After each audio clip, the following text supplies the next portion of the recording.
मौला रे मौला रे कैसा इम्तिहान है। पता है ज़ारा, आज ना पापा आए थे। क्या? पापा यहाँ आए थे? हाँ, यहाँ भी और कॉलेज भी। असल मसला तुम्हें तुम्हारी बच्चियों के साथ अकेले रहना है। हामिद तुम्हें कभी भी सुकून नहीं लेने देगा। उसका सिर्फ एक ही तरीका है कि तुम कोर्ट से अपना और अपनी बच्चियों का तहफ्फुज हासिल करो। देखो ना, पहले हामिद यहां आया, फिर जीनू के कॉलेज पहुंच गया। ऐसे तो जीनू की तालीम का भी हर्ज होगा। मेरी समझ में तो कुछ भी नहीं आ रहा।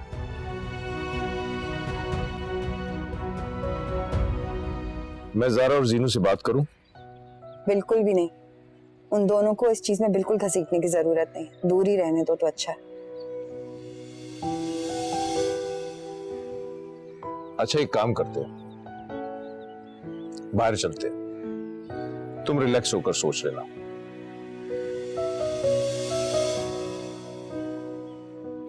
मैं कहीं नहीं जाऊंगी अमर, प्लीज। सबा, सबा मेरी बात तो सुनो। सबा सुनो तो सही।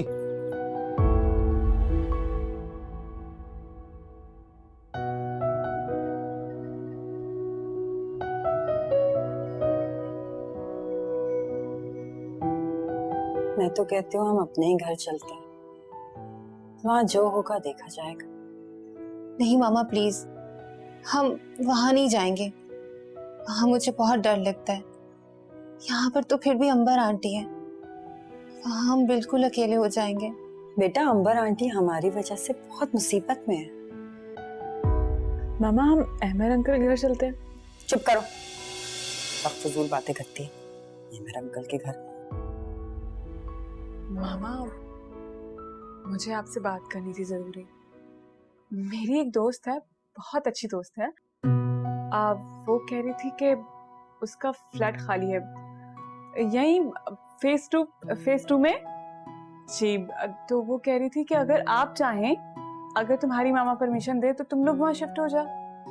ये ऐसी कौन सी दोस्त है जिसके बारे में बात करते हुए इतनी जबान लड़खड़ा आ रही है तुम्हारी? हाँ अब मामा, वो एक्चुअली अच्छी दोस्त है, बहुत हेल्पफुल है और लगता है बहुत खुद मुख्तार भी है, जो अपना फ्लैट दे रही है। हाँ ज़ारा, एक लड़की अपने घर वालों की मर्जी के बगैर किसी को अपना फ्लैट कैसे दे सकती है? मामा, एक्चुअली बात यह है कि उसके घर वाले कुछ नहीं कहेंगे। बहुत ही आजाद लड़की है भाई। मामा प्लीज प्लीज। अच्छा, ऐसा करते हैं, तुम अपनी दोस्त से कहो कि वो मुझसे आके मिले, फिर हम फैसला कर लेंगे। हाँ मामा, वो आपसे नहीं, आप मिल सकती है, वो आपसे बिल्कुल मिल सकती है। मैं बात करूंगी मिल लेके आपसे। आप सोचिएगा जरा इस बारे में। सोचूंगी, फिर बताऊंगी।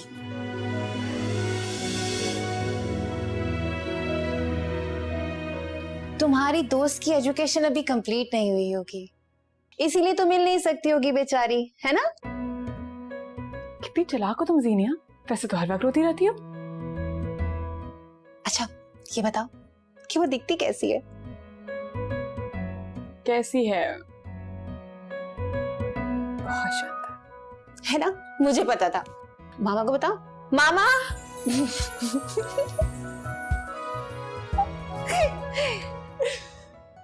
तुम्हारी मामा के बगैर मैं ज्यादा दिन जिंदा तो नहीं रह सकता। सुनो जी?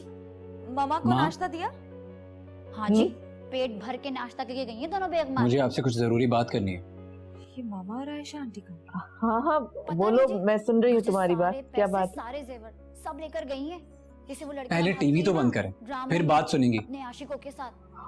फैसल, तुम कभी भी मुझे मेरा फेवरेट ड्रामा नहीं देखने देते। उसी वक्त तुम्हें कोई बात याद आती है। पता नहीं क्या है कि चलो, बंद कर दिया टीवी। चलो अब बताओ, ऐसी कौन सी जरूरी बात है? हाँ, वो मैं सोच रहा था कि हमारा जो फ्लैट खाली पड़ा है वो रेंट पर दे देते हैं। अरे नहीं बाबा नहीं, पहले ही कितनी मुश्किल से खाली कराया पिछले किराएदारों से, कितने बेईमान लोग थे वो। हाँ, लेकिन हम किसी ऐसे को दे सकते हैं, मतलब जानने वाले को, किराया लिए बगैर। किसी दोस्त को देना चाह रहे हो? वो जहीर की फैमिली है, बहुत क्राइसिस में आजकल। ये जहीर कौन सा दोस्त है तुम्हारा? हाँ, वो बहुत अच्छा दोस्त है, जहीर। अच्छा, तो फिर खूबसूरत भी बहुत होगा। जी जी। अरे भाई, तुम्हारा घर है, तुम्हारी चीज है, जिसको देना चाहो दे देना, लेकिन मिलवाओगे कब मुझे उससे? वो खाने में क्या बनाया माँ? कीमा करेले। लेकिन बात बदलने की कोशिश मत करो, तुमने मेरी बात का जवाब नहीं दिया है। किस बात का जवाब? अरे मैंने पूछा है कब मिलवाओगे मुझे उससे। आपका फेवरेट टीवी ड्रामा मिस हो जाएगा। हाँ तो अरे फैसल, फैसल मेरी बात तो सुनो। जरीद कहीं का, मुझे क्यों ऐसा लग रहा है कि दाल में कुछ ना कुछ काला है।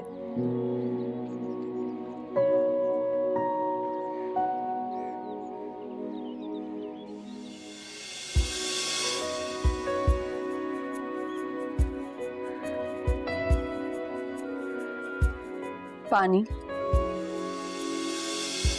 मरियम, तुम कब आई? 2 घंटे पहले। एक बात बताओ, पूरा घर तुमने नौकरों पे छोड़ा हुआ है, इतना गंदा किया हुआ है, पूरा 1.5 घंटा लगा तुम्हारा कमरा साफ करने में मुझे। तुम सफाई कर रही थी मेरे बेडरूम की। असल में मुलाजमों को मेरे बेडरूम में जाने की इजाजत नहीं है। ना तो मैं तुम्हारी मुलाजमा हूँ और ना ही मुझे तुम्हारी इजाजत की जरूरत है। मैंने तुम्हारा कमरा भी साफ कर दिया है और आज तुम्हारी पसंद का खाना भी बनवा रही हूँ। बस आज के बाद मैं रोजाना आया करूंगी और अपनी निगरानी में घर की सफाई भी करवाऊंगी और तुम्हारे लिए खाना भी बनवाऊंगी। हमारे घर के मुलाजिम, खान सामा सबके सब कामचोर हैं। दिल तो चाहता है सबको फारिग कर दूं। बाबर कब आ रहा? बहुत चालाक हो। मैं जैसे ही घर की बात करती हूँ तुम फौरन बाबर का जिक्र बीच में ले आते हो। मुझे इस बात का एहसास दिलाना चाहते हो कि मैं एक जवान बेटे की माँ हूँ। हाँ, मैं समझता हूँ माँ को सिर्फ अपनी औलाद का मुस्तकबिल अजीज होता है, वो अपने बारे में नहीं सोचती। इसका मतलब है तुम सबा से मिलकर आ रहे हो, है ना? जब भी मामता पर लेक्चर दे रहे हो। तुम फ्रेश हो जाओ, मैंने तुम्हारा शलवार कमीज भी इस्त्री कर दिया है। मरियम, तुम ये सब कुछ क्यों करती हो? मुझे अच्छा नहीं लगता। मगर मुझे अच्छा लगता है। ये भी ना सोचा कि बेटे का क्या होगा। इस हद तक खुद कर्ज हो गया था कोई तुम्हारी मोहब्बत में। यही तो फर्क है तुम में और सबा में। मौला रे, मौला रे, कैसा इम्तिहान है। मौला रे, मौला रे, कैसा इम्तिहान है।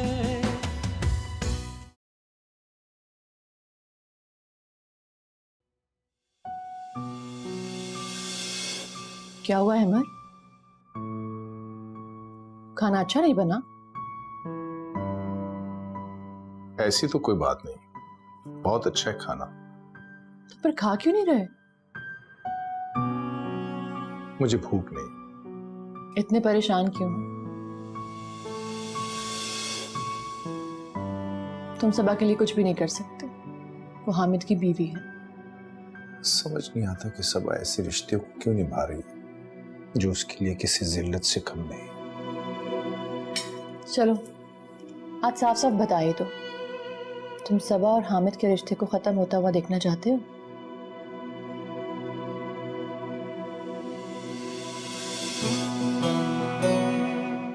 तुम सबा को अपनाना चाहते हो? हाँ हाँ,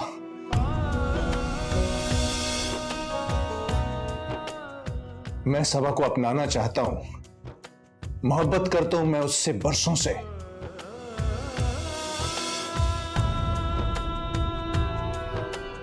मैं उसे मजीद अजियत भरी जिंदगी गुजारते हुए नहीं देख सकता। तो फिर इतने अरसे से चुप क्यों थे? सबा के हामिद से वफा और अपनी बेटियों से मोहब्बत ने मुझे चुप रहने पर मजबूर कर दिया था। मैंने कभी नहीं चाहा कि सबा का घर टूटे और उसकी बेटियां अपने बाप के साये से महरूम हो। बस इसीलिए खामोश रहा। और खामोशी में सारी उम्र गुजार दी, सबा की जगह किसी को नहीं दे सके, ये जानते हुए कि किसी ने तुम्हारी मोहब्बत में खुद को बर्बाद कर लिया, अपना घर तोड़ लिया। ये भी ना सोचा कि बेटे का क्या होगा। इस हद तक खुद गर्ज हो गया था कोई तुम्हारी मोहब्बत में। यही तो फर्क है तुम में और सबा में। सबा अपनी बेटियों की खातिर जुल्म बर्दाश्त करती आई और तुम शराब के पीछे भागती रही। बताओ मरियम, मैंने कब तुमसे कोई वादा किया? कब मैंने तुमसे कहा कि मैं तुमसे मोहब्बत करता हूं? कभी नहीं, आज तक नहीं कहा। फिर मेरा क्या कसूर है मरियम? कुछ नहीं, कुछ भी नहीं, सारा कसूर मेरा है। अमर तुम्हारा सबब है और सबा का तुम पर हक है, इसलिए कि तुमने इस मोहब्बत का हक अदा किया और मैंने गलती की, बहुत बड़ी गलती, अपना घर बर्बाद करके। अमर, मैं खुद सबा को दुल्हन बनाऊंगी, अपने हाथों से उसकी सेज सजाऊंगी। सेज तो तब सजेगी जब सबा मान जाएगी। मान जाएगी वो, अगर तुम खुद कहोगे। शायद वो इसी इंतजार में है, कहोगे ना? हाँ, जरूर कहूंगा। गुड, मैं तुम्हारे साथ हूं। अच्छा, आप खाना खाओ।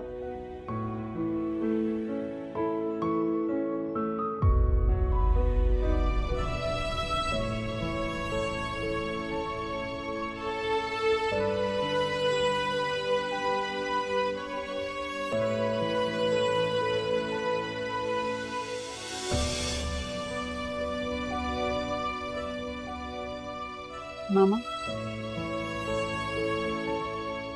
मामा,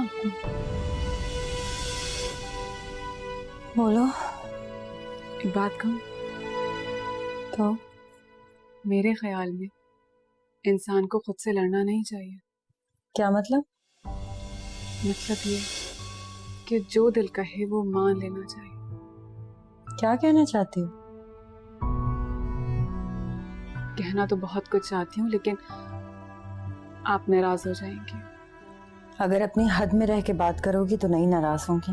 बोलो। मामा, आपने आगे के लिए क्या सोचा है? मेरा मतलब अपने लिए। कुछ नहीं सोचा मैंने अपने लिए, और तुम मेरी बात मत किया करो, समझी? मामा, आप इतनी परेशान रहती, ऐसा करें कल कहीं बाहर चली जाइए, अहमद अंकल को कॉल कर लीजिएगा, फिर वो आ जाएंगे, उनके साथ फिर आप या अंबर आंटी के साथ चली जाइए। रात बहुत हो गई है, जाके सो जाओ। जाओ। जी मामा। सच में बहुत मजा आया। पता है मामा क्या कह रही थी? कह रही थी कि तुम्हारी कौन सी कलमुही सहेली है भाई जो इतनी खुद मुख्तार है कि तुम्हें फ्लैट दे रही है, वो भी अपनी पेरेंट्स की इजाजत के खिलाफ। कलमुही? ये कलमुही क्या होता है? अरे भाई, बड़ी चालाक और मक्कार औरत को कहते हैं। क्या मैं चालाक और मकार औरत हूँ? कसम से मैंने नहीं कहा, मामा और जीनू का ख्याल है। और जीनू तो ये भी कह रही थी कि तुम्हारी दोस्त बड़ी कुटनी है। हैं? ये कुटनी क्या है? अरे जो तलाकें कराती फिरती हैं, इधर की बात उधर करती हैं, वो औरतें। ओह माय गॉड, तुम्हारा मतलब ये है कि मैं तलाके करवाने वाली औरत हूँ? कसम से, ये भी मैंने नहीं कहा, वो तो जीनू कह रही थी। वैसे जब मैं तुम्हें मांगने आऊंगा तो क्या कहकर मेरा तारुफ करवाओगी? इनसे मिलिए, ये मेरी वो दोस्त हैं जो बहुत कलमुही और कुटनी हैं? हाँ सच में बड़ा मजा आएगा। बस तो फिर मैं कल ही आ रहा हूँ तुम्हारे घर तुम्हारा रिश्ता मांगने। अरे नहीं, कलमुही कुटनी तुम। प्लीज, मैं फैसल की माँ बात कर रही हूँ। जी आंटी, मैं क्या मतलब है तुम्हारा? अभी तुम बहू बनकर इस घर में आई नहीं हो और अभी से मुझे कलमुही कुटनी कह रही हो? आंटी नहीं, वो मैं खुदा की कसम आपको नहीं कह रही थी, वो तो बस। तो फिर तुम कल मुझसे मिलने आ रही हो, समझी? जी जी जी, सुन लिया आपने? चुप, कलमुही कुटनी। ओके, खुदा हाफिज। यकीन करो फैसल, मुझे ऐसी बहू चाहिए थी जिसका सेंस ऑफ ह्यूमर इतना अच्छा हो, उसके इस घर में आने से रौनक आ जाए, हम हर वक्त हंसते मुस्कुराते रहें, दोनों सास बहुएं दोस्त बन के रहें। और मुझे कुटनी और पता नहीं क्या क्या कहती रहे। मैं तो इतनी एक्साइटेड हो रही हूँ, मेरा दिल चाह रहा है कि मैं अभी उससे मिलने चली जाऊं। तो चले? अरे नहीं, आज नहीं, तुम पहले उसे यहाँ लाओ, मैं उससे मिल लूं, फिर तो आना जाना लगा रहेगा। एक्चुअली माँ, मैं उसे ले तो आऊं, लेकिन इशू ये है कि वो अपनी मामा की इजाजत के बगैर कहीं नहीं आती जाती, और जाहिर सी बात है वो उनको बताकर यहाँ तो नहीं आ सकती। कितनी अच्छी बच्ची है माशाल्लाह। ये तो है। अच्छी बेटियां ही ससुराल में जाकर अपनी लाज निभाती हैं, लेकिन उसकी माँ भी बहुत अच्छी होगी जिसने अपनी बेटी की इतनी अच्छी तरबियत की है। देख लें, आपके बेटे ने बहुत सोच समझ के अपनी जिंदगी का फैसला किया। मैं तो बहुत डरी हुई थी, मैं तो सोच रही थी तुम किसी अल्ट्रा मॉडर्न लड़की या बर्गर लड़की से दोस्ती कर लोगे और उसे मेरी बहू बना के ले आओगे। माँ, आपका बेटा हर चमकती चीज से मुतासिर नहीं होता। मुझे तुमसे यही उम्मीद थी। मरियम आंटी? मरियम? मरियम, तुम अचानक इस तरह? मरियम आंटी, आप ठीक तो हैं?